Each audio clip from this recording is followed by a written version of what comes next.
High বন্ধুরা, আশা করি সবাই ভালো আছেন। আজ আপনাদের কাছে যে বিষয়টির কথা বলবো সেটি হলো সোরিয়াসিস।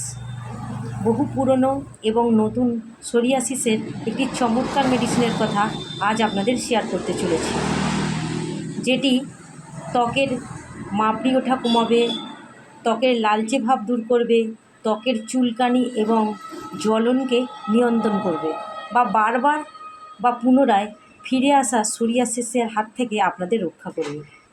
এটি খেতে হবে দুবেলা খালি পেটে, হাফ কাপ ঠান্ডা জলে 10 ফোঁটা, এবং এর সাথে একটা ক্রিম ব্যবহার করতে হবে 2 থেকে 3 বার।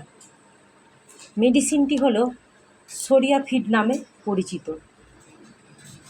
আর ক্রিমটাও সোরিয়াফিড নামে পরিচিত। তাহলে আপনারা ব্যবহার করে দেখুন। আশা করি ভালো থাকবেন এবং সুস্থ থাকবেন। নমস্কার।